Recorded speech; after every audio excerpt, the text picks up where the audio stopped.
Welcome, my friends, to live streaming coverage of GP Rotterdam. Riley Knight alongside Simon Goetzen in the booth. We can't believe our luck. It's great to have your company along with us for this ride. Simon, we're into the final round of the Swiss here at GP Rotterdam. The standings are in front of you, my friend. Tell us what we're looking at here. Levi, Saito and Jazani are in because they have 36 points. They're leading the Swiss. However, they're playing against Dominguez, Carvalho and Salvado. So it's not clear what's going to happen there. Depending on who wins there, the team of Carvalho might be in or not.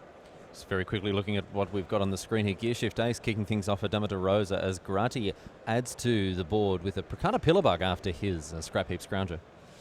I'll continue. We have, and this is where we are now, in spots rank 3 and 4. We have the team of Grati versus the team of Dama de Rosa. So they are just playing very cleanly for a spot in the top 4, and so do the team of Frank Karsten, Hall of Famer Frank Karsten, against Marcotti, Melillo, and Marcotti.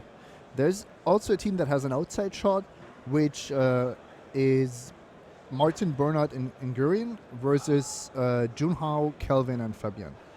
So those guys not on the screen right now. It is all about Strasky, Dama de Rosa, Shenha versus Alcaraz, Grati and Tuduri. As you said, Simon, a nice clean win and in for these players here. Dama de Rosa looks to be on a pretty dedicated vehicles deck here. DePala, the pilot exemplar, joining Gear Shift Ace here. Nice bit of synergy here for Dama de Rosa. We'll see if he can execute on this plan.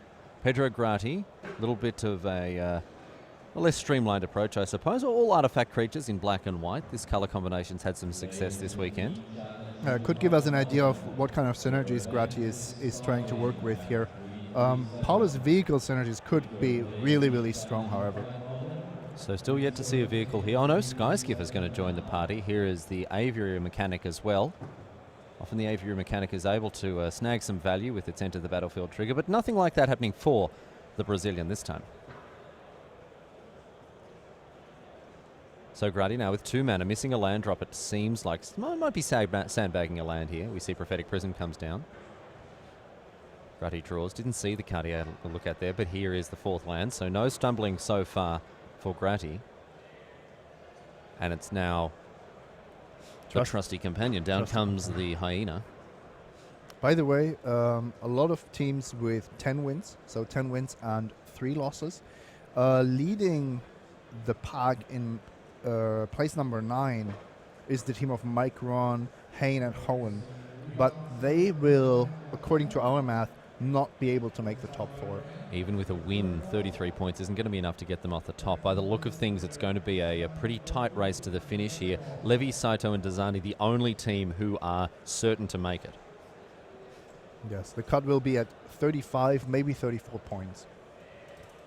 So a few interesting matches to play out here, but of course it's all the action in front of you right now that matters at the moment, because we've got, as we said, a clear win and in between Dama de Rosa, Strasky, Shenha versus their opponents Alcaraz, Grati and Tuduri. And on top of that, Karsten, Voss and Mellis fighting against Marcotti, Melillo.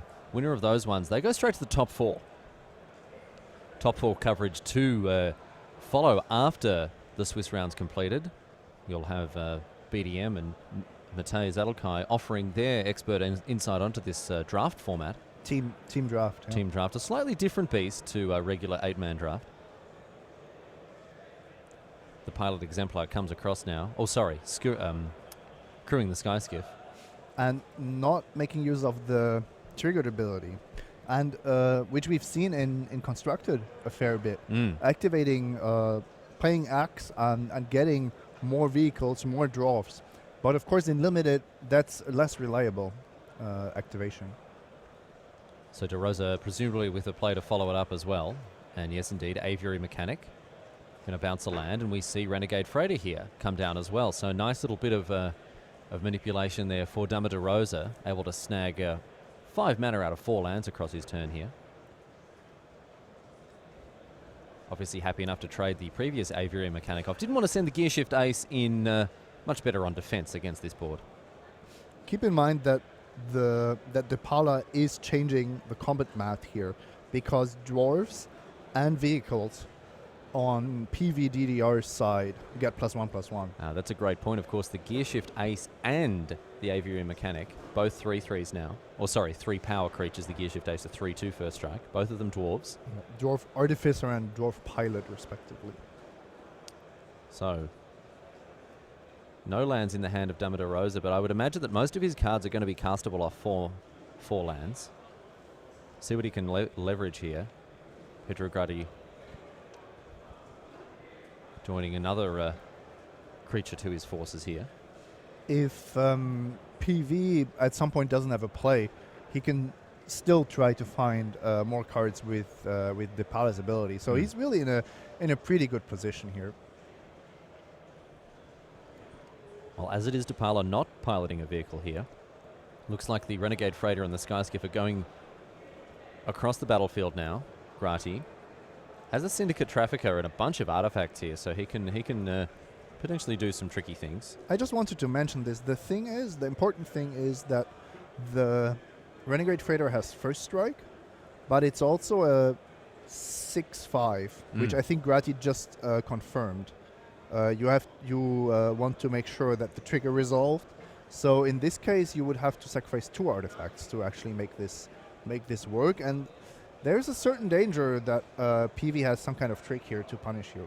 And we see exactly that. And look at Dama Rosa's hand. I'd be so suspicious of this because his hand is just lingering over his mana here.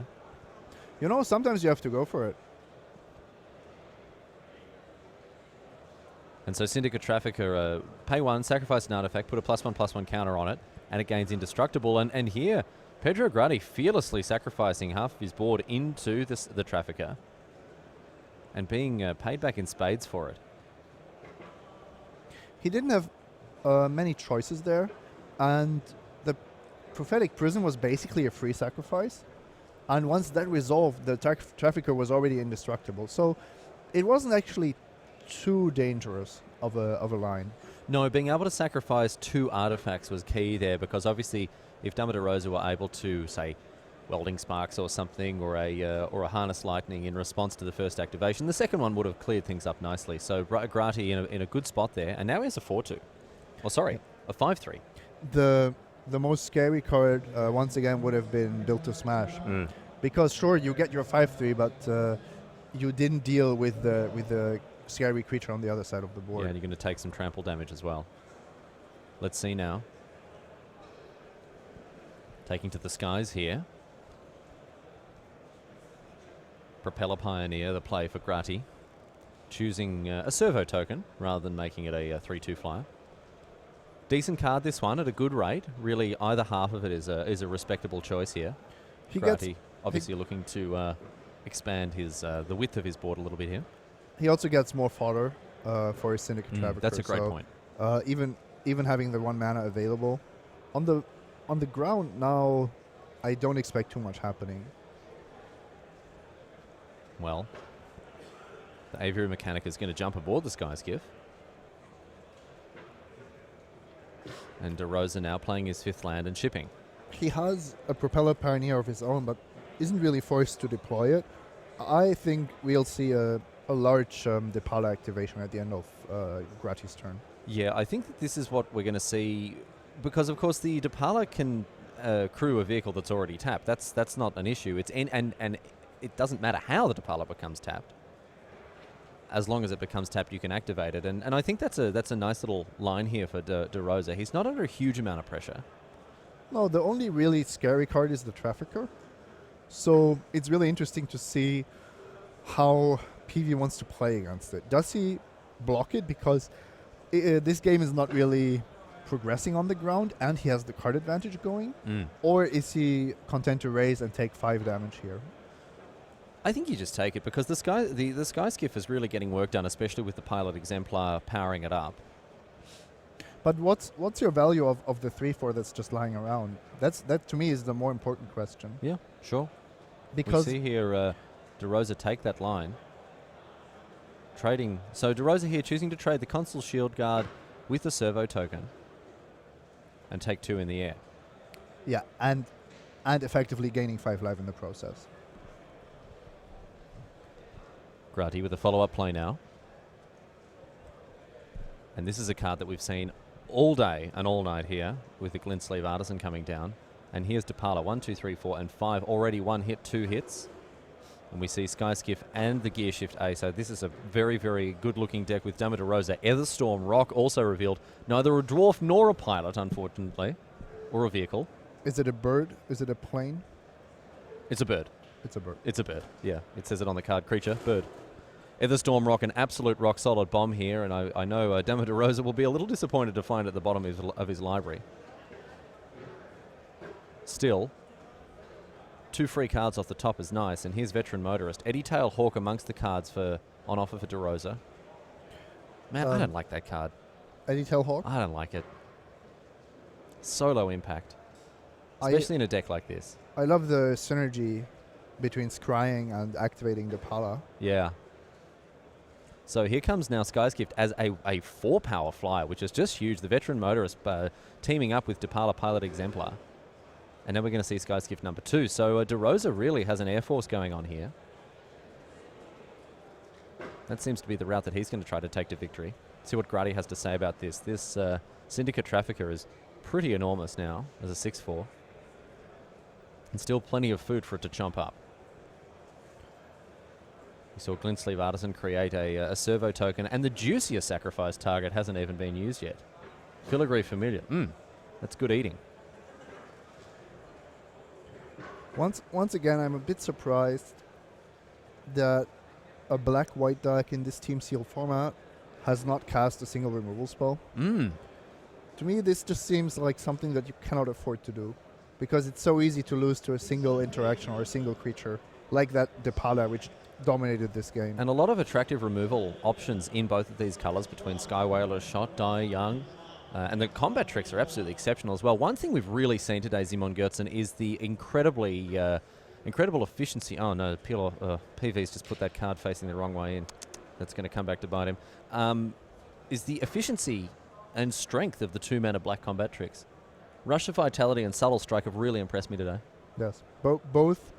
And the fact that there are 2 of them makes it so much more difficult to play around. If you play around one of them, you might be running into the other. So if Grati doesn't have anything, okay, he has a chump blocker, so chump blocking keeps him alive, but otherwise he's looking pretty dead here. Propeller Pioneer now. You'd have to favour the position that Dama de Rosa is in here. His vehicles are just enormous. Sky Skiff as a 3/4. Oh, and interesting to see that the Veteran Motorist may not be considered the best pilot for the other Sky Skiff. Actually, it's not too important to pump up the power of the Sky Skiffs right now, because they're already threatening lethal. It's a lethal attack as it is now. And this way you can actually give first strike and or +1/+1. Yeah, here's the sick tech. At instant speed. Look at this now. So tapping the Gear Shift Ace, or indeed the Veteran Motorist, will put this Sky Skiff out of range here. No, it's not even within range right now. Oh, sorry, yes, that's right. It's just a 2/1 Propeller Pioneer. But if Grati, for example, had a trick now... De Rosa considering how he's going to play this one out. He can deal the 1 point of extra damage. I'm not sure if I love that. It doesn't accomplish all that much. So using the Veteran Motorist to give the unblocked Sky Skiff +1/+1, and Grady's just going to take it down to 2. This does make the Propeller Pioneer, which is a human and not a dwarf, lethal as well on this board.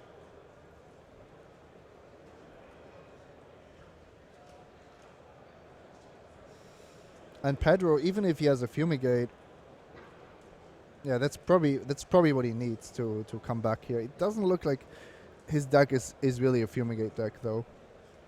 From how aggressive his creatures line up. Scrap Heap Scrounger coming back to the battlefield now. And it looks like we're going to see an activation. Oh, look at this. So 3 mana, +1/+1 counter, and it comes back again now. We're going to see another sacrifice. No, but that was more or less free. Exile a card from your graveyard, put a +1/+1 counter on your creature. Not so bad here. Nice little bit of tech here for Pedro Grati. But his back's against the wall. Yeah, I'm not too impressed by that tech, to be honest. Don't see how that is going to change the course of the game at all. No, well, still important to do it. Filigree Familiar being eaten up by the trafficker. Can Grati find an answer? He cannot. He scoops up his cards, and Paulovito Dama de Rosa takes this game in very convincing fashion, I have to say.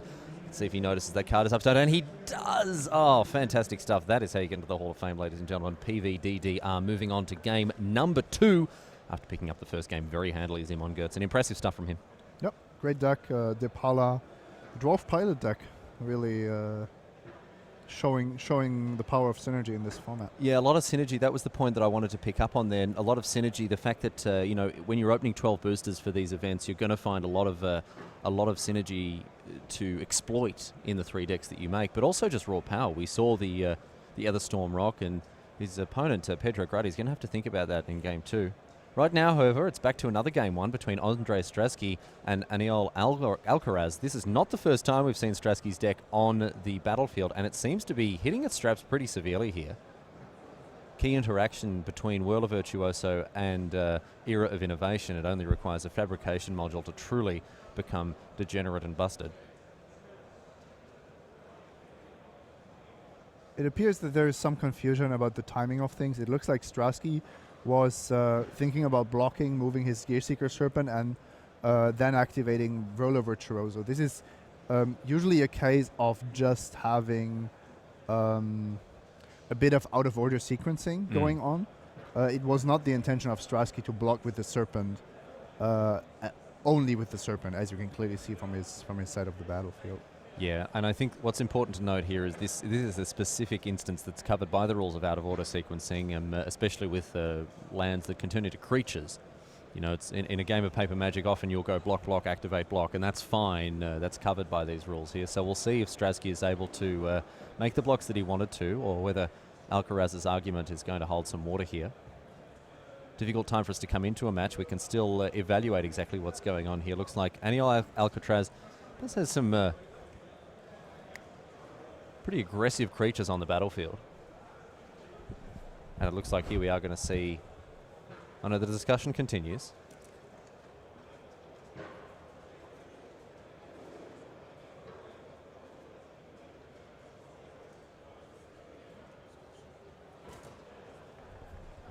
Players still sorting out exactly what's going on here. But for those who may not have seen Andre Strasky's deck so far, quite an impressive little mechanism, little engine that's been built up between the interaction between Whirl of Virtuoso, Fabrication Module, and Era of Innovation. Simon Gertzen effectively allowing, once those 3 cards are out, allowing Andre Strasky to create a Thopter token for 1 mana, seeing as the energy required replaces itself with the module and the Era of Innovation. Once you have the module, which is not the case right now, right? No, but that's the end point here for Strasky's deck, and he's got ways to search it out of his library. We saw in a previous round Andre Strasky activate the second ability of Inventor's Fair to snag the Fabrication Module and just go absolutely bananas.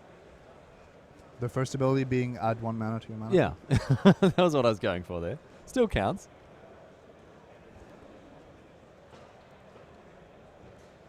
These sorts of combos are often a rare sight.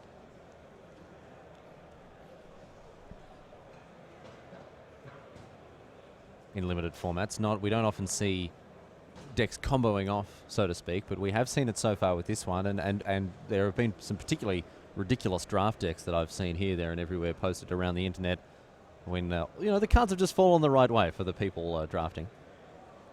Yeah, this team sealed format will not lead to the kind of decks, to the kind of most extreme decks you can find in this limited format. Looks like things have been straightened out here, and Strasky has been able to create the creatures that he wanted to create, and now he's going to go ahead and block.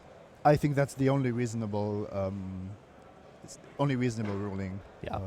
It's exactly what I expected here. I'm actually quite surprised that there was such a big discussion about it. And here we're going to see what looks like, it's going to be an unsummon effect with Select for Inspection. That Ballista Charger potentially faulty. Better have another look at it. And Strasky gaining even more value out of his blue instant there by putting a card at the bottom of his library thanks to scrying. Ballista Charger, of course, is 6/6 for 5, crew 3, and pings for 1 whenever it attacks. Creature or a player. Handy little ability especially when you're facing off against Thopters. But Strasky's going to be at no shortage of Thopters this game, I would say. He's also, once again, working with the era of innovation. Or invention. What is it? Innovation. Innovation. Is it 10 energy? I can't quite make it up, but he has a lot of energy to work with. It seems to me to be 2 energy that he's got there. Ah, yeah. 2 or 12? Two means he's actually currently not able to make a Thopter. Yeah.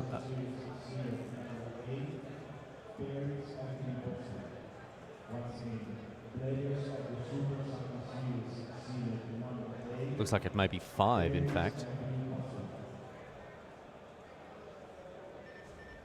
Well, it's going up, right? Yeah. It's going increasing from...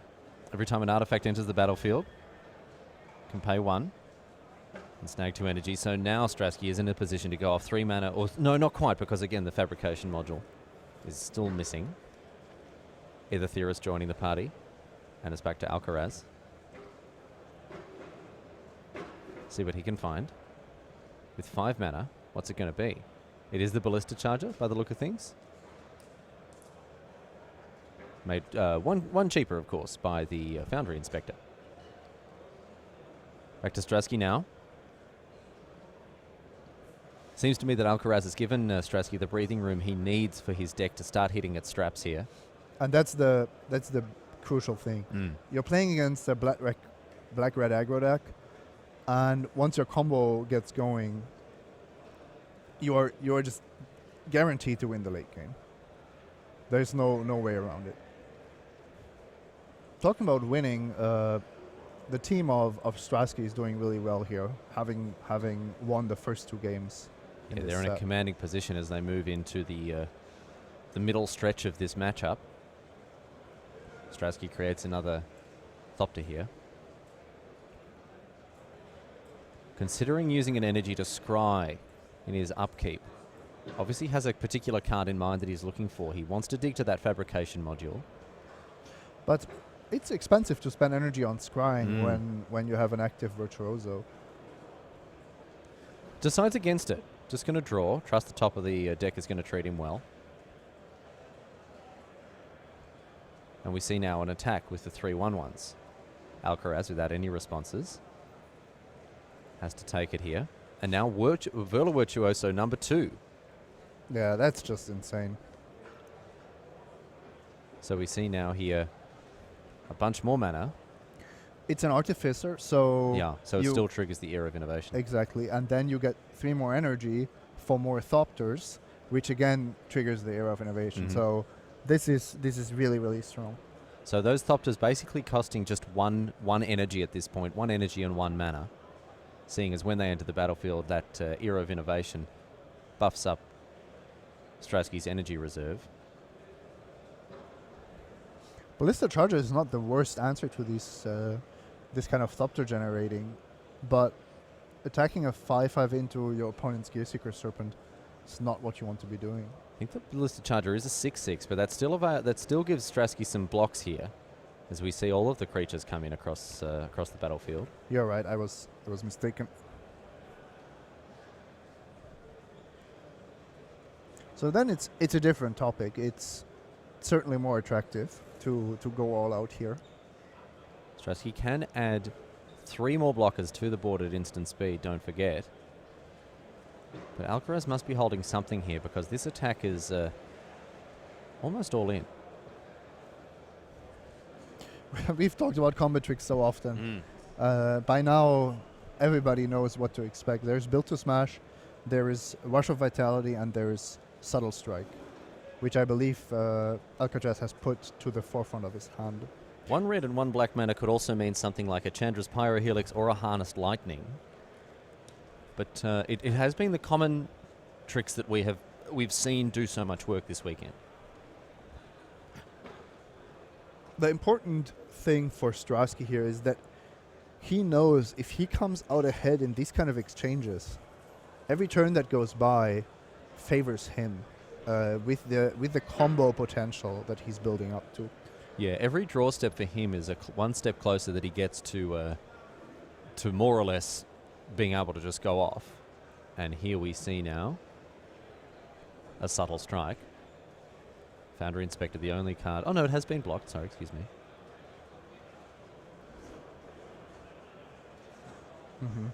So that's a tidy little play there for Alcaraz. Looked like a 2 for 3 there. Could have put the +1/+1 counter on his Quicksmith Genius, so that it would have actually stuck around. Not quite symmetrical, the subtle strike. Strasky didn't even have to expose a single one of his artificers to Whirler Virtuosos into combat there. No, keeping them back well and truly, as they are the engines of this deck, and he's lucky to be able to have 2 of them spare in case one runs out. Note that the decision not to scry not only gave him the Whirler Virtuoso, which he was happy to draw anyway, he also had that extra blocker available. Yeah, that's true. That other theorist was able to make sure the Morphis squad got off the table. Menace ability, sometimes playing havoc with people's blocks, but not in this case, as Strasky continues to navigate with enormous proficiency. Strasky is going to go for a 2-turn approach here, with the Gear Seeker Serpent threatening to close out the game, but with no real reason to overextend here when it's not really necessary. So just an attack for 3 now, and here is the module. So this is where things can turn the corner here.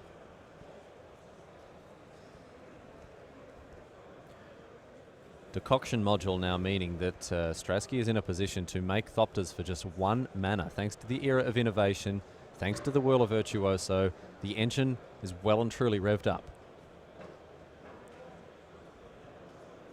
So 5 Thopters being threatened, and with double Whirler Virtuoso and more than 6 energy, I believe, there is really no way to disrupt this, at least this turn.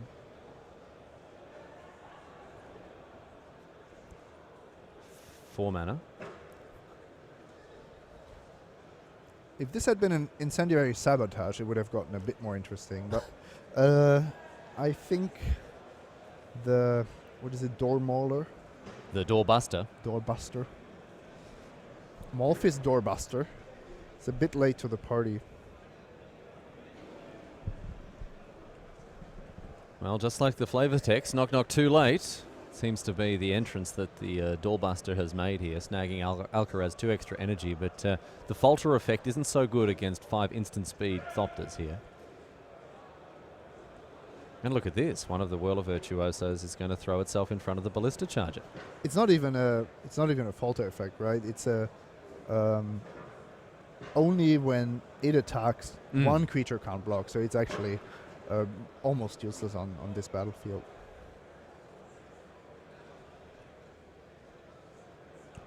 So back to Strasky. Is he?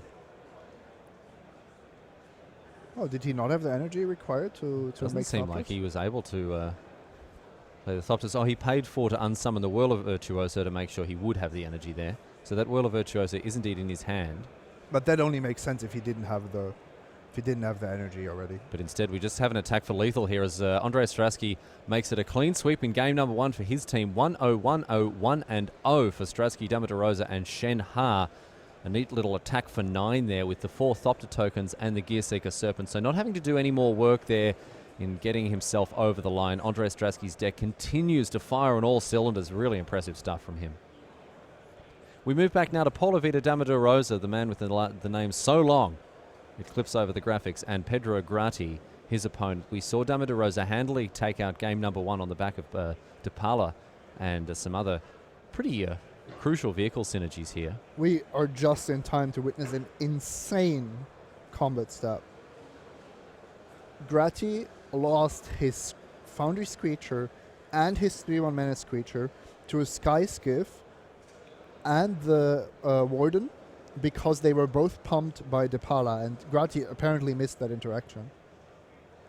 So the Fairgrounds Warden is a dwarf, a dwarven soldier, so the Warden benefits from the buff provided by the Pale Exemplar. Sky Whaler shot as well here to wreak some havoc. Looks like it's going to render the The servo, however, is going to hit the bin.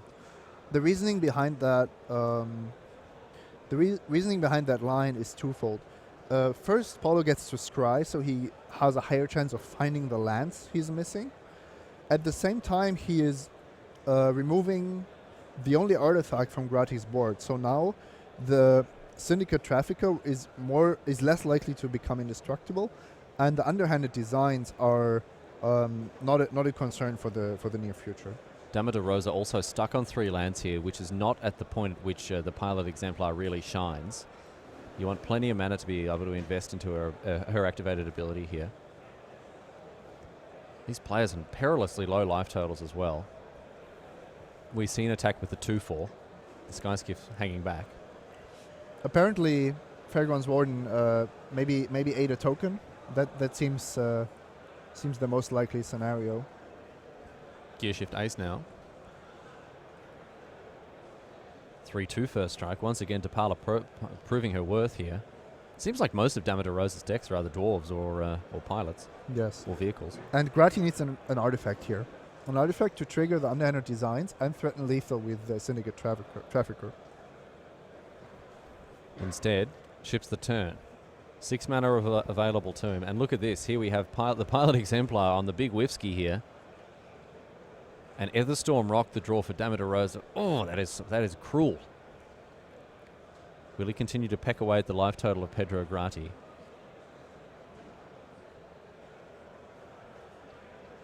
Looks like we might see an attack with the Fairgrounds Warden here. Skyskiff in the hands of Dama de Rosa. Oh no, it's going to be the Skyskiff that attacks. And that second one in the hand of the Brazilian. Not easy to maneuver here, because you are also very, very close to dying. So in comes the Skyskiff, across for 3. Also buffed up thanks to the Pilot Exemplar. And now it's Skyskiff number 2. Is Grati holding a Fumigate? I only got a glimpse of it, but it would be a super interesting card here, because it doesn't deal with the Skyskiffs, and you don't have the artifact to keep your Trafficker around. So it's, in a sense, it's the worst time to have a Fumigate in hand. To be honest, I don't like it against this vehicle-heavy deck of PV at all. No, not sorcery speed removal. Not at its best against the vehicle decks. Looks like Grati is just going to have to ship the turn. Impulses for a land. Has to put the land on the bottom. Oh, Dama de Rosa draws and finds a 4-drop. Propeller Pioneer. Uncastable. So De Rosa now will be wary into attacking into open mana, but with 2 Skyskiff hits will finish it. Yeah, the problem is if you activate both, you are risking quite a lot. Well, looks like Dama de Rosa is the man to take that risk, as both Skyskiffs get powered up, or one at least. Still thinking about the second. PV really wanted a veteran motorist, because then either one of his Skyskiffs would have been lethal. So an attack now with the Gearshift Ace, a 3/2 first strike on the ground, and the Skyskiff a 3/4 flyer. I like this better, because it gives him, leaves him with better defensive options. Yep. And now Grati forced to respond.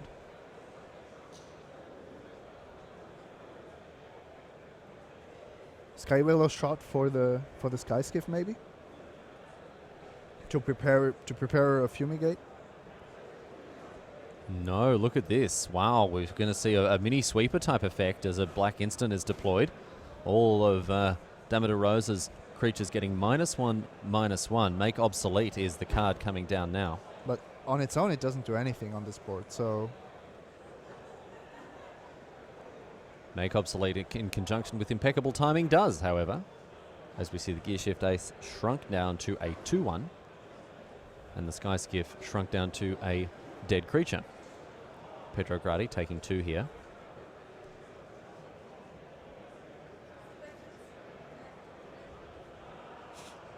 And down to 2. Could have double blocked. Wasn't out of the question here. It's this turn is going to reveal what exactly is going on here. So an attack now with both the Propeller Pioneer. I think Paolo has to now realize that something is up, and this block is absolutely crucial. Do you block with your Fairgrounds Warden, or do you try to block with the Skyskiff? And if you realize, or if you consider that a mass removal like Fumigate is basically all that PV needs. PV sends another land below with an activation of Depala here. I like this really conservative block that also keeps the Skyskiff around. And now here is the Fumigate, and that's tidy as well for Pedro Grati, as it means that the Skyskiff, formerly a problem, is going to hit the bin because of its situation as a creature. And Grati now, with only two cards in hand after that draw step, is going to have to pull something together to reduce Dama de Rosa's life total. That's a Glint Sleeve Artisan is a great start. Great draw in conjunction with the underhanded designs. Wow. So really back right at it here, emptying his hands, and Dama de Rosa finally finding that fourth land. He sent about 4 million of them underneath his deck, thanks to Depala. But that Fumigate has really turned things around here. The Fumigate in combination with the mana troubles have allowed it for Grati to come back, and only because of the life gain offered by Fumigate. Yeah, I really love the rider attached to the latest 5 mana sweeper. We've seen other cards like that end hostilities and such like, providing a bit of upside for the 5 mana destroy all creatures. But here we have a Furious Reprisal. Yeah, appropriate. Taking things right back, because if Grati now does not follow up with high impact cards, he might still lose this. Oh, Bastion Mastodon certainly counts. A 4/5. Going to drain Paulo Vita Dama de Rosa for 1 here off the back of the underhanded designs. And we're going to see now Propeller Pioneer. Once again, these sorts of armies in cans here, thanks to the Fabricate mechanic, mean that stabilization plays are made a little bit easier. But the designs are live now. I think this spells doom for PV. Even after such great sequences that we witnessed. So the Mastodon chomps up a servo, and the other servo gets through. Dama de Rosa down to 2 now. Can he find a way out? Aviary Mechanic offers him a body in addition to an extra mana, but it looks like it might be Etherstorm Rock here. But is it too late? The underhanded designs are just threatening to kill whatever he plays, so... Yes, now that Grati has 2 artifacts, it means that the designs can be used as more or less a Doomblade here. Yeah, but it's still correct to wait to see what you draw, because if you draw an artifact, that 1 point of life could be really valuable. You're just very, very lucky to, or it's very, very possible that you're actually winning on this turn. So give the Bastion Mastodon Vigilance, and now Paulo Vita Dama de Rosa is dead to any artifact, or sorry, any attack I should say, and he recognizes it, so he scoops them up, and Pedro Grati equalizes against the Hall of Famer 1-1. Well done indeed to him. He managed to really get some huge value out of his cards, and that Fumigate turned the game around in a big way. And probably even if the Skyskiff had been lying around, it probably still would have done the job, because going from 2 up to 7 or 6 was what turned the race around. So unlucky for Dama de Rosa, especially as he was unable to hit his 4th land for so long, meant that he couldn't unload his hand and perhaps poke through those extra points of damage. But well maneuvered by his opponent. Really, really impressed by Grati there and his the way in which he managed to pull a victory out of thin air. Yeah, also pulled himself together after that failed attack with the Depala pump. Changing the combat math to his disadvantage. Didn't get too tilted after making a mistake, which is such an important skill to have. We move now to Shahar Shenhar, the 2-time world champion, against Ricard Tudori here. Fairground Trumpeter seems to be doing a fair bit of work, but look at this. It's the 5/5 Etherborn Marauder that I'm interested in on Shenhar's side. But there is an enormous Leviathan on the side of Ricard Tudori here. Ethersquall Ancient.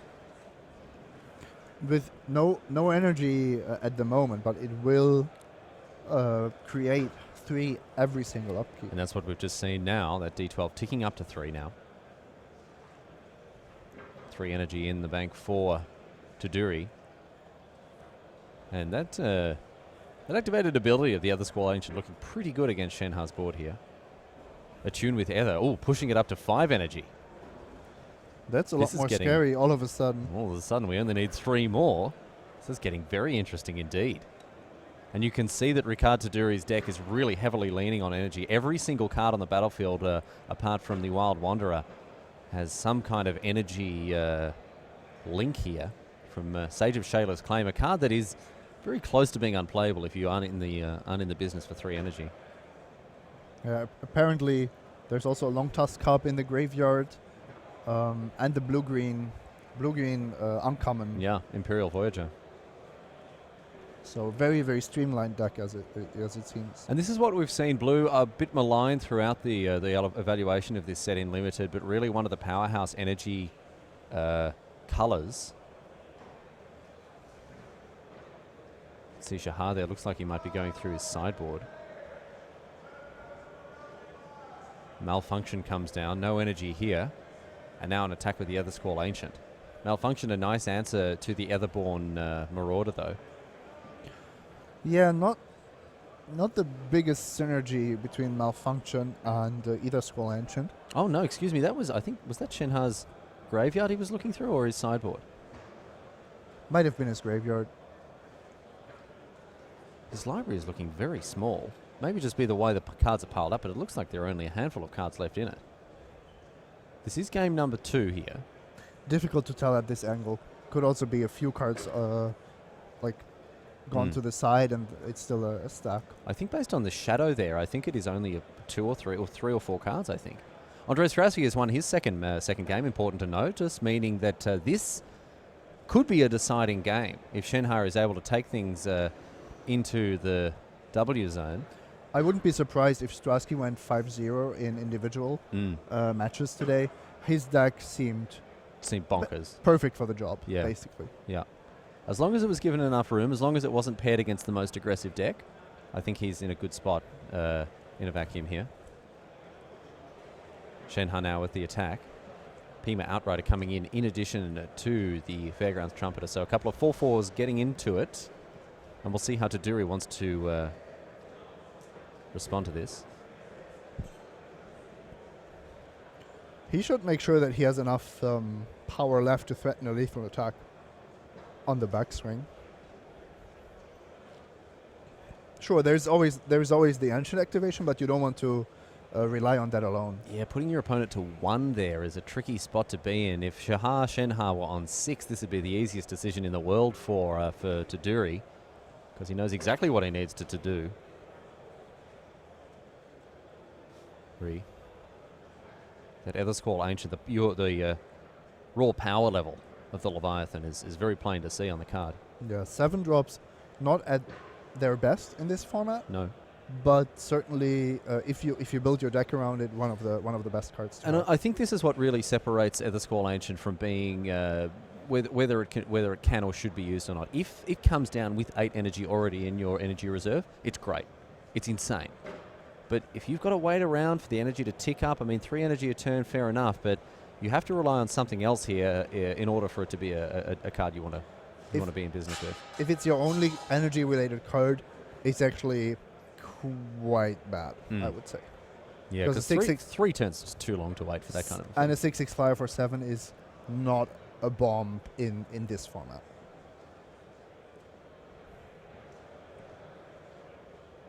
So let's see here.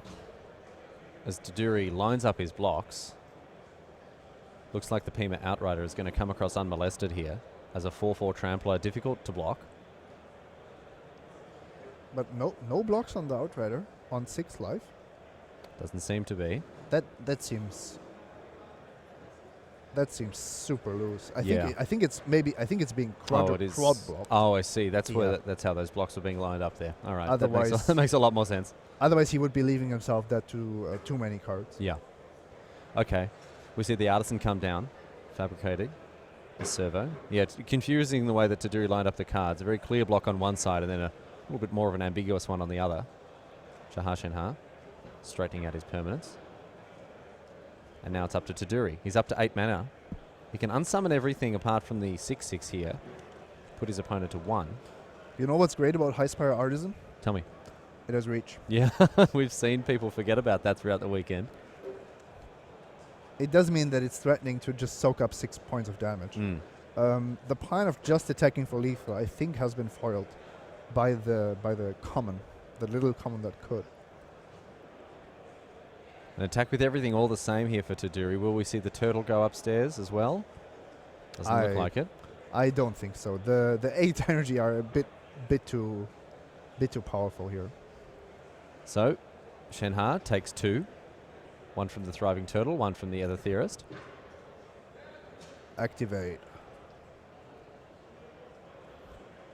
Will Taduri activate the Other Squall Ancient? He does get the first opportunity to redeploy his board, which is incredibly powerful. Look at this. Yes, indeed. And an activation of Other Squall Ancient returns all the cards, all the non-land cards to their owner's hands here, apart from the Ancient. Creatures. So the Malfunction didn't return. Oh, I see. The Malfunction does go to the bin here.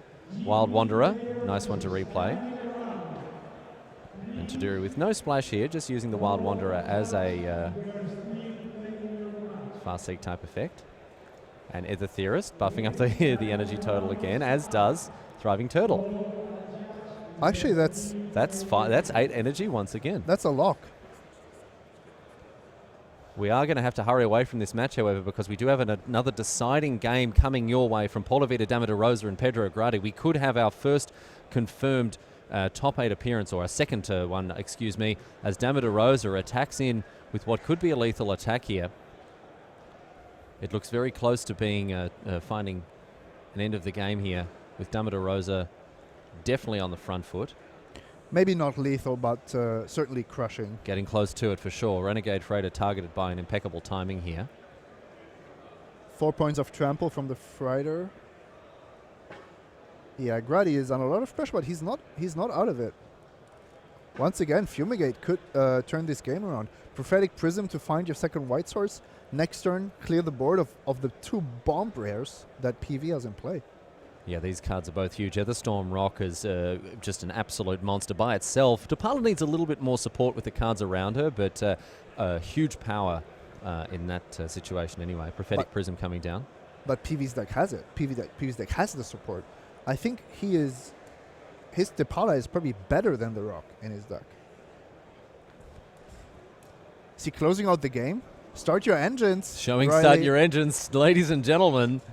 Start your engines. Is that going to be enough for an extension of the handshake? It is. So Paulo Vitor, Dama de Rosa off the back of Start Your Engines manages to take his team into the top 4, and you can see very, very happy smiles on the faces of those 3 there. They've had a long and hard-fought road to the top, but congratulations indeed to those 3 for managing to make their way to the top 4. Paulo Vitor, Dama de Rosa, Shahar Shenhar and Andre Strasky. You can see the goofy smile all over Strasky's face. He's very, very happy, especially with that deck. Geez, he's done well throughout this round. It's time now to head back in time for our Time Walk match, and we've got another win and in here. Frank Karsten, Brett Voss, Bales Mellis. These guys are facing off Davide Marcotti and Emanuela Marcotti, in addition to Andrea Milillo, the latter of whom you see on your screen here. Very clear and easy way to look at it here as well. Whoever wins this this round also makes it into the top 4.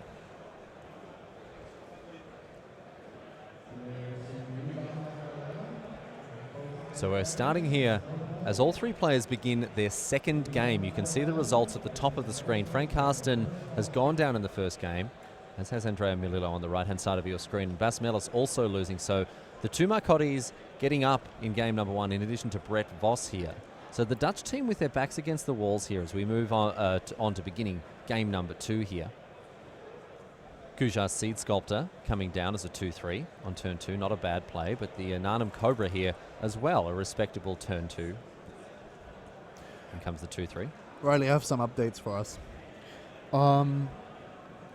the team of Levi Saito Desani was leading the pack at 36, and they were facing Dominguez, Carvalho, Salvado.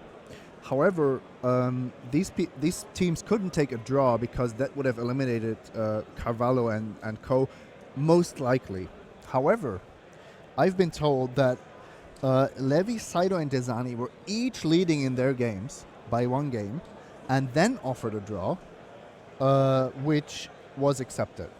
So, most likely, Dominguez, Carvalho, and Salvado will miss the top 4 on tiebreakers, but because their chances were so slim to turn this match around, they were happy to accept the draw. At least that's what I'm hearing. Rather than picking up a loss that seemed likely to come their way. As we look back now to Brent Voss, who is beginning his 3rd turn. Melillo adding a voltaic brawler to the battlefield after playing an attune with Ether, so plenty of energy for him there. Sorry, I have to disrupt you again. The plot thickens because between the teams on table 7 and 8. So that's Martin, Bernard, and Nguyen facing Junhao, Kelvin, and Fabian. There are 2 players these are 2 teams with 31 points. One of them has a higher tiebreaker than Carvalho's team. The other one has a lower tiebreaker than Carvalho's team. So it's going to take the Portuguese, to get into the top 4, it's going to take a victory from Junhao, Kelvin, and Fabian in order for them to then come in 5th. And this is what has been confirmed. Junhao, Kelvin, Fabian win their match because of the draw taken by Carvalho, the risky draw. That might actually mean that the draft master of 2016 and his team will be in the top 4 by the slimmest of margins. See how things shake out as this match also heads towards a conclusion. As Brent Voss adds a spy-side infiltrator to the battlefield. This game going along at a pretty leisurely pace here. Welding Sparks taking care of the voltaic brawler, and Melillo with nothing else to add to the battlefield. Only 2 cards in, or 3 cards in hand, it looks like, as the speed Seed Sculptor comes in.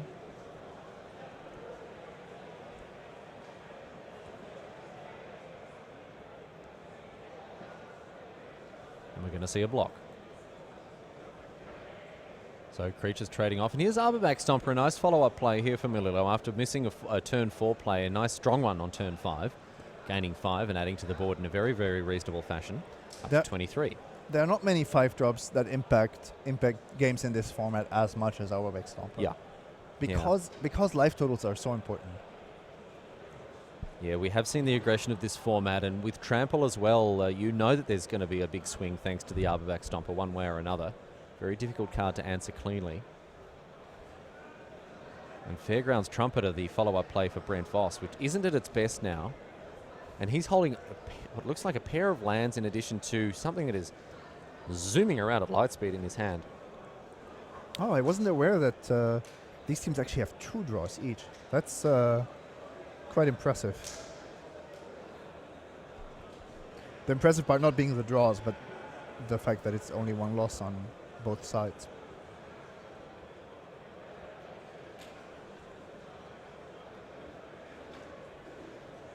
So now Melillo.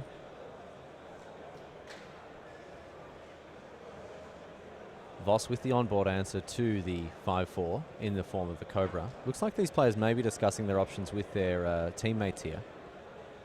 But all games are still going on, so it's a bit surprising to see game halt like that. Pima Outrider coming down. 4-4 Trample added to the battlefield. Surprising that Melillo does not value the servo token highly.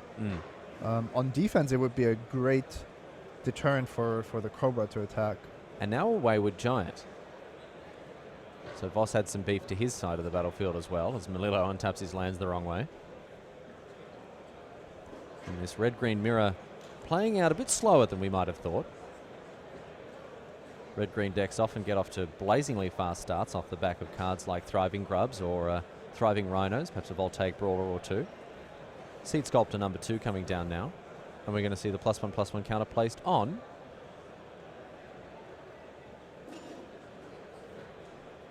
the Outrider. So now 2 5-powered trample creatures for Melillo. 5/5 also a great power and toughness to just make it very difficult for your opponent to attack you. However, if you have a chance, you should be the one that's attacking. And that's exactly what Melillo does. Obviously, listening to your advice, Simon, as we see 2 5/5s get ready to smash some face. But what's Melillo's plan against the Cobra? Does he just accept the fact that he loses one of his creatures? I think that's just the price you pay for doing business with the snake of this kind. It's always going to get at least one creature, But Cobra. But this means that, for example, the Death Touch Cobra on the 5/5 Trampler and the 4/5 Giant on the 5/3 leaves Voss with the better board than the Milio who is currently attacking. I don't quite understand this. Yeah, this is the motivation behind this. This is an attack that runs the risk of leaving, and we see a double block here. This is an attack that runs the risk of leaving your board looking a little bit empty here. Yeah, this plays around Blossoming Defense, but not around Ornamental Courage. So I'm not sure if I like that double block too much. Well, things seem to have shaken out pretty favorably for Brent Voss here as he starts his next turn. A land and 2 non-lands. They are going around just so fast here. Not getting a good look at what they are. Spontaneous Artist and Riparian Tiger. I mean, I knew that too. I you're just wanted to You're welcome. You're welcome. keep some mystery in there for the viewer, maybe. Should I tell you what Melillo has in hand? Please do. I don't know. Pretty So- sure it's not a combat trick. Pretty high impact cards there for Brent Voss. The Riparian Tiger, of course, one of the premium commons in green. Very efficiently costed body. Can get in for a bunch of damage as well, hitting for 6 pretty mercilessly. Seems there is some confusion going on. Maybe about life totals, cards being exiled or not. Let's see. Pima Outrider seems to be in the exile zone. I don't know why that's happened. I Not a lot of interaction with the exile zone in this set, Zima. No, I would actually think that they are showing it to a judge and talking about trample damage. Oh, I see. So what may have happened here, because I've seen this come up a few times, is that if you don't indicate that your opponent has taken trample damage, then it's assumed that all of the damage that a creature was done that was actually assigned to the creature that was blocking it. And I saw Owen Turtenwald make this exact mistake at Pro Tour Dragons of Tarkia, missing a few points of damage when he could have assigned the trample damage to his opponent, but missed it. I find it at least questionable to define this as a mistake, but I understand the way it's handled. I remember was it Shadows over Innistrad? There was a creature that gave attacking werewolves or attacking creatures trample when it transformed into a werewolf, and that actually created some really weird situations because if you didn't announce anything, you wouldn't deal trample damage in these cases. Is that right? Well, just like you said, for block creatures, of course. Spontaneous Artist coming in here, and look at this. Elegant Edgecrafters is going to gum up the works here for Brent Voss, who was on the offensive. In comes the Seed Shaper. Uncontested. Voss having spent his only energy to attack with the Artist, and now it's a pretty big wall for Voss to overcome. Riparian Tiger may have something to say about the size of that particular wall here. The Tiger is able to attack into a 5/6 pretty fearlessly here. But also there are not many good blocks against a 5/6. So if Milio continues to draw reasonably sized creatures, he will also be a bit in trouble when it comes to blocking. Pima Outrider is going to buff up the Fairgrounds Trumpeter as well now. That's actually huge because now you do have multiple good double blocks or even a triple block available. So that Edgecrafter held at bay for the time being, it would seem. See if Melillo has drawn something to get himself out of this here.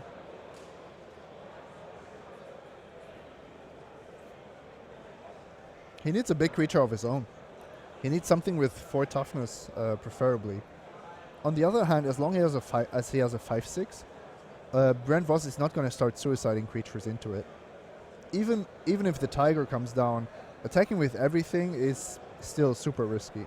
Yeah, with your opponent at 18. Oh, here's Hunt the Week. This could really change things here. Hunt the Week targeting the Fairgrounds Trumpeter means the Elegant Edgecrafters is going to end up as a 6/7. Correct. Taking the Trumpeter out of the equation and meaning that Tiger is also going to be held back, and a tune with Ether the draw for Voss here.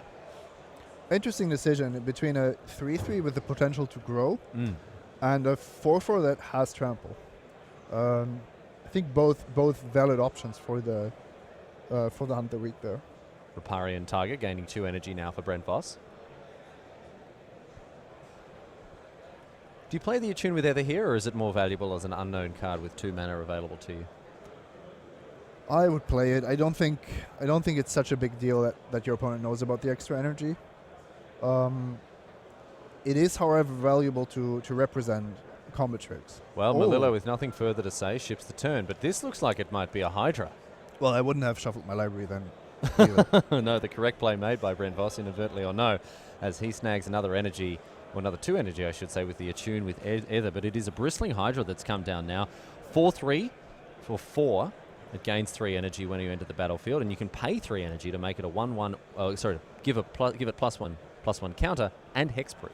Effectively, a 4-mana 5/4 hexproof, and even more than that now that Voss has got his hand on 7 energy.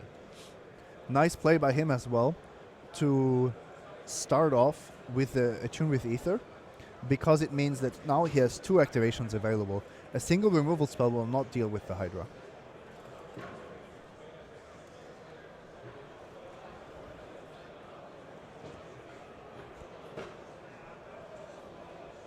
Bristling Hydra has been a powerhouse and constructed in the red-green energy deck, and it seems like Brent Voss is very happy to be able to lean on the Hydra now as a legitimate threat, but everything's still stonewalled by the Edgecrafters, which have just grown huge. Funny how that Hunt the Week really pushed things even further, and look at this. Looks like Melillo was holding on to 2 lands specifically for this. He's drawn a fresh hand of 3 cards, and it's a pretty nice little turnaround for him here. Cathartic Reunion, a pretty powerful card when you can leverage it in this way, turning 2 useless cards into 3 new cards. Yeah, really nice.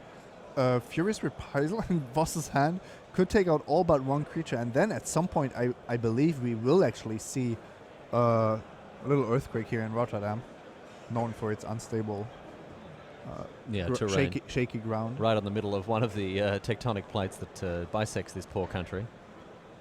Yeah, they have a lot of issues. However, do you attack there with everything? It just seems completely suicidal.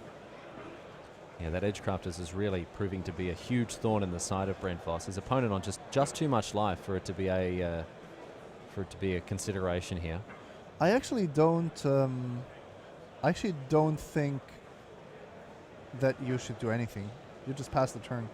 There's nothing your cards will do or should do at this stage in the game, and yeah, that's really all there is.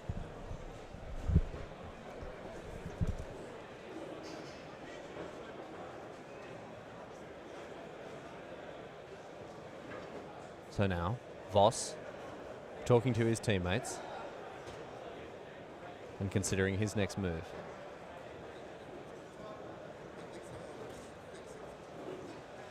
Riparian Tiger is going to come in now as a 6/6.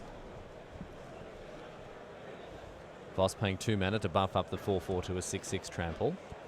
And he's holding a Furious Reprisal in hand. I think he's hoping to bait out a block here, because the Reprisal would be able to finish off the Edgecrafter. What do you think of this attack? You're shaking your head, Simon Goetz. Not a fan. No, I think it's too obvious, you know? It's still 6 damage. Yeah, but what if Emilio has drawn something from his reunion? Then you've basically thrown away 2 of your best cards.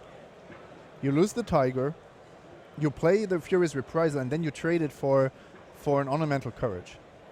and your chances of winning the game have gone down drastically. You can call me too conservative because, of course, now it looks really good. You've dealt 6 damage for 2 energy, but this was a lot more risky than it looked.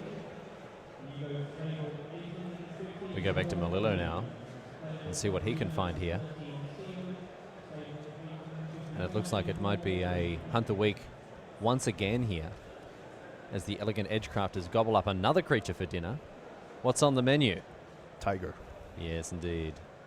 Heading down to Tigerland now. The Hydra doesn't like to be eaten, so... No. Very, very chewy, bristly meat. Looks like Voss has drawn another card. It looked like a red card from what I saw of it. Well, it's the second Tiger. It's another Tiger. Um, Gone down to Punt Road and found himself a replacement here.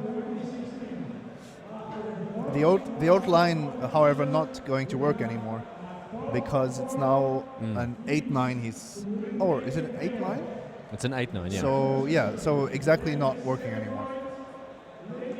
Yes, that Hunt the Week providing Voss with little opportunity to remove the Elegant Edgecrafters.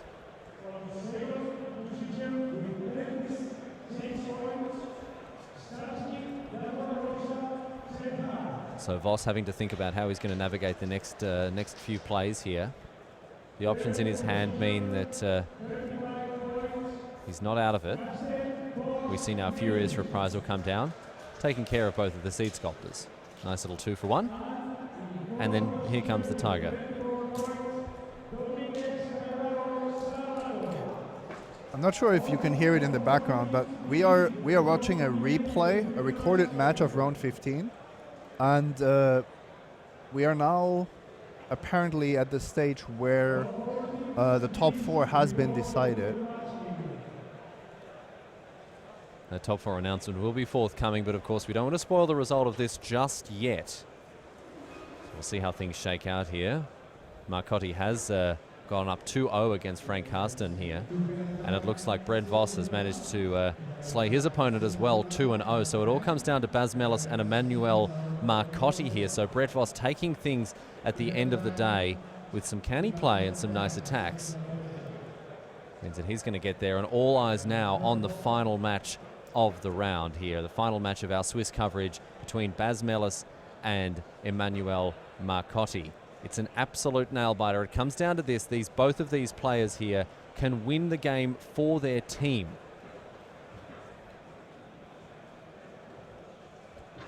And as we do have the top 4 announcement having been made to the hall at large, we are very happy to be able to give you 75% of the people that have been announced.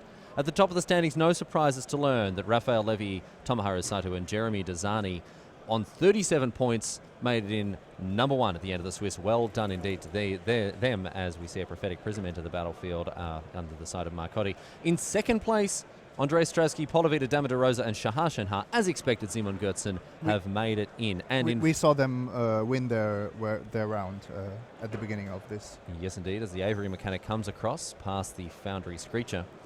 And in fourth place, it is Dominguez, Carvalho and Salvato after a narrow squeak there, managing to draw themselves into the top 4, and well done indeed to them. But the final spot, the number 3 spot, yet to be snagged by one of these teams.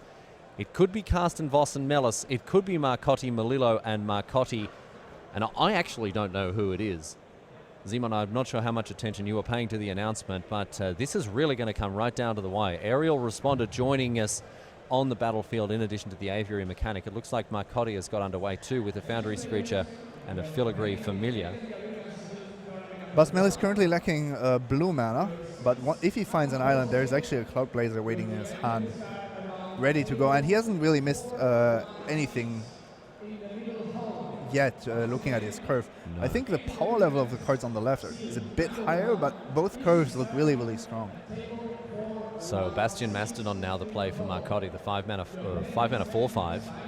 Dakara Peafowl also playing, but Bas Mellis now missing a play. I can see some huge cards in his hand. There's an Angel hanging out, and there looks like the Cloud Blazer as well, as you said, Simon. I was just gonna mention that Marcotti had used all but 1 or 2 mana during this game, and Bas Mellis for Basmalis it was the same. Only on turn 1 he didn't tap out for something, but now missing this lineup, if he doesn't have a play, that's a huge tempo setback. An attack with the Mastodon, given vigilance by the white mana that Marcotti's produced. An aerial responder usually taking to the skies without any fear or favour. He's been held back by that Foundry Screecher, not a trade you want to make. Oh, here's Basmalis though. He has drawn the island, and we're going to see the Cloudblazer slammed into play. Let's draw 2 cards from that. Yeah, so now this was necessary for Bas, but now that it's happened, it of course also completely changes the dynamic of this game. So draw 2, gain 2. Hugely powerful card here. And Bastion Mastodon comes in for another 4. I think we might see Whisperer Angel blinking Cloudblazer. Yeah, that'd be absolutely bonkers here. That's the way to do it. The slowest Restoration Angel in the world, but still, you cannot deny the value. 6 mana, 4/4 flyer. Great stats on that card already. And then on top of that, if you can draw 2 and gain 2, geez, not a bad spot to be in here. Are you greedy and try to get in for 2 first? No. Not a fan of greediness. No. Okay, probably correctly so. Mate, if I had the option of winning the game, I would still Draw extra cards. Draw extra cards, of course, mate. Yeah. There might be a discussion if it's actually the right moment to do so. Okay, now that's an easy block. Yeah, that's a nice attack there. That means that the Foundry Screecher is removed out of the way. The Cloudblazer gets in for 2, and the aerial responder hits the bin. But now look at this, just oozing value. Oh, that is one of the sweetest plays is possible to make in this set, as Cloudblazer draws 2 cards, gains 2 life for its controller. And Melis with exactly 7 cards in hand, I believe. So lots of mana, lots of cards. He'll be able to maneuver himself well here, taking to the air as well. The Bastion Mastodon comes in once again. Still no great blocks. No, but for Melis, but he doesn't have to block. No, the game has already been taken to the air, basically. Restoration Gearsmith returning the bat to Marcotti's hand here. The Foundry Screecher might have a bit of an encore performance. Oh, and it's Dovin Barn, the draw here for Basmalis. A Planeswalker as well, so his deck seems super sweet. That's what you need if you're playing blue-white. You need these powerful gold cards. And yeah, I was already liking the air superiority, but now it's just a lot more options. That's not an acrobatic maneuver, though, is it? Is that an acrobatic maneuver? Are we going to see 6 cards and 6 life thanks to this Cloudblazer? Perish the thought, Simon Gertzen. We will. We will. We absolutely will. Maybe not when Baz is actually struggling to to hold all these cards already. Yeah, absolutely. Like physically hold them in his hands. He's got so many. I think 8 cards in hand at the moment. I think Frank is just telling him, how about we play some cards before drawing more? Winddrake, keep open acrobatic maneuver. What can go wrong? We might see Consulate Skygate come down. On attack first for 6 in the air. That's a tidy little sum. Takes Marcotti down to 12. Just play another flyer. This is all about the flyers. You can chump block the Mastodon if you want. Jeez, acrobatic maneuver on the Cloudblazer. Draw 3. Gain 2. 3 mana.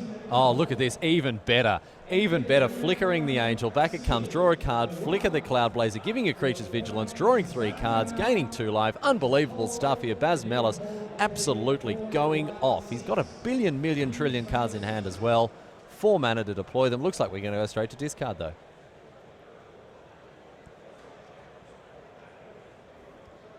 He's just sorting his hand. Is he sorting his hand? Well, he can He's still... got 2 drops to play. Yeah, surely. He can still play surely cards. You play he cards. He could even play his Planeswalker. Thought maybe a... No. Just discarding. Just discarding. A Glimmer of Genius and Nether Theorist. I thought that's what it was. Going straight to discard. He wants that feeling of holding 7 cards in hand. Maybe a counter spell. Good reason, yeah. Good reason to pass the turn.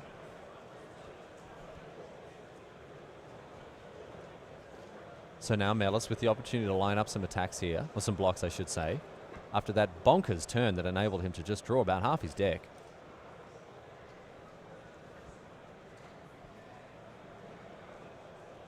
We'll see if this Cloudblazer manages to enter the battlefield any more times. So far the tally is 6 cards and 6 life for Melis. See if he can squeeze any more value out of this particular juicy orange. Is this an attack that with an inspire charge, or is it just a desperation attack? Pricata Pillarbug now with lifelink. And we see a couple of creatures die, a couple of creatures bounce off each other. Melis takes 4, and Marcotti gains 2. I understand that you're happy about the life gain, but attacking into a board where your traits are this unfavorable seems a bit too aggressive for me. So what are we going to see here? Is there an Ether Trade wins? There has to be some kind of play for Melis, otherwise he wouldn't have discarded here. I can see Ether Trade wins in hand. So we may see the Cloudblazer enter again, or it could be the Wispweaver Angel. Here's the Foundry Screecher, returned from the Restoration Gearsmith earlier on. Melis is a man who knows his way around a Cloudblazer. Jeez. Yeah, I know this is not going to be a popular opinion, but there's a bit too much value generation for me. Okay, yeah, bounce a land instead of the Cloudblazer, because you didn't even have time to deploy all these cards. So the Mastodon gets picked back up. Nice little tempo hit here for Melis. And his next play is a Dovin Barn. Shrink the Cloudblazer. -3, -0. Foundry Screecher. Sorry. That wouldn't be so hot, the Cloudblazer. And in come this flying army here for Baz Melis. Very aggressive posturing from him, which is good to see. The Pricata Pillarbug may be able to threaten the Dovin Barn, but Melis has 2 drops to play. He's got the Consulate Skygate. And also, Dovin Barn losing to loyalty, not really a big issue. Baz is also not overextending. There could be a mass removal. There could be a mass removal waiting in the wings. Don't think that's going to happen though. Underhanded design seems to be the offer that Marcotti is making here. Is Baz actually holding some kind of counter magic? Disappearing act or something? It looks like he is. He's doing the classic hover the permanent above the battlefield, which obviously generally means you're asking for permission here. Also, he's in a sense playing in a way that signifies to me that he knows he has won this game, as long as he doesn't allow Marcotti to come back somehow. Is there a disappearing act in the hand of Baz Melis, I should say? Return your Cloudblazer to your hand. Oh, buddy. We will talk to Frank afterwards and tell him that there were certainly more cards to be drawn. Yeah. Pricata Pillarbug gains lifelink and hits Dovin Barn down to 2. The underhanded designs was able to sneak through. It looks like Baz Melis, if indeed he has a counterspell, is saving it for something else. Avery, a mechanic. Is that going to coax out a counterspell? It is not. If there is even a counterspell. We're not 100% sure of this. But if there's a removal spell or a bounce for the Foundry Screecher, it's also lights out for Marcotti. He's on 8, staring down 3 flyers whose combined power totals 8. The Foundry Screecher, the only thing standing in the way here. But no, Melis, without a play, draws a card. See Island played now. So 8 mana available to him.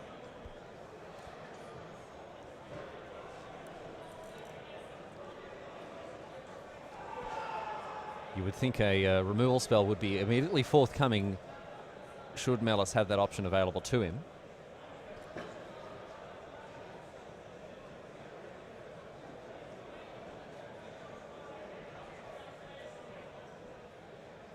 And here we see a potential attack. It looks like it may just be the Wispweaver Angel here. Did Marcotti have the option to leave open underhanded designs, but didn't? Ah, he has the Prophetic Prism. Yeah. Okay. So that's probably on purpose to, like, as a way to trick your opponent, quote unquote. Dovin Barn shrinking the Pricata Pillarbug here. So the Air Force is mostly gone. Yeah. Yeah, Marcotti clawing his way back into it with the Consulate Skygate coming down, in addition to the Windrake. So more pressure in the air here for Baz Melis. And look at that. 1 blue, The card is the mana that is left up once again. He's trying to strike fear into the heart of Marcotti, getting up into his brain zone, trying to provide that that psychological pressure. I don't think he's got a counterspell. I haven't seen it. But Baz and his team, they decided on this line, and of course now you have to... You have to stick to it. Oh, you have to stick to it.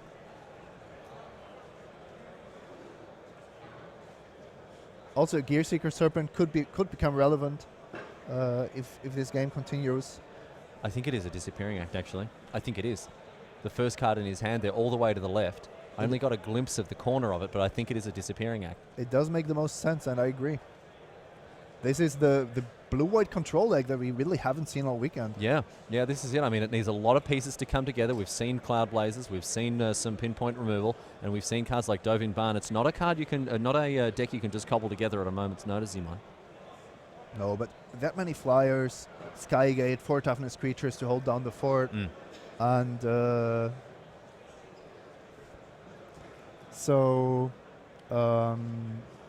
yeah, this is it. Melis now.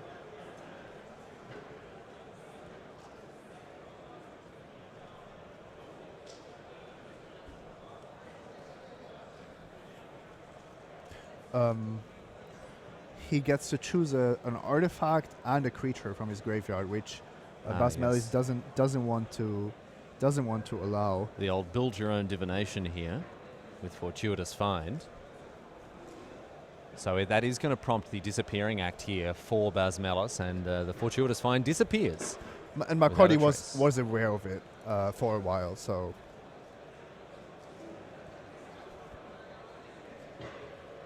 Melis now, drawing very close here.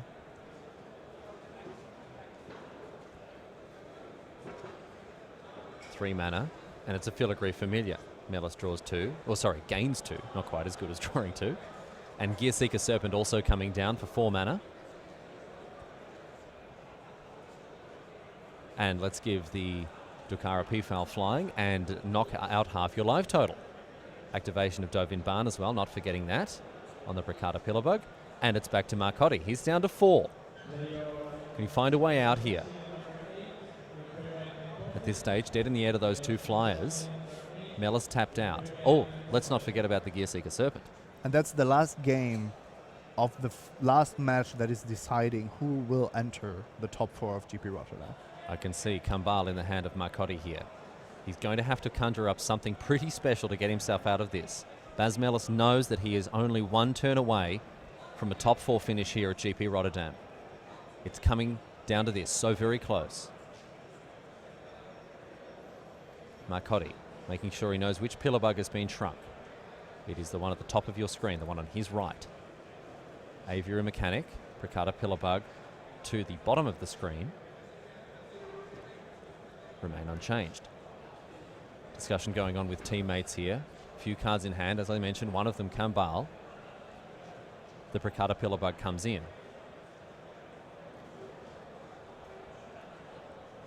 We'll see a block with the Gear Seeker Serpent. And presumably an activation to give it lifelink. Does Marcotti have anything else? There's the activation. Buffer up his life total to 6 here.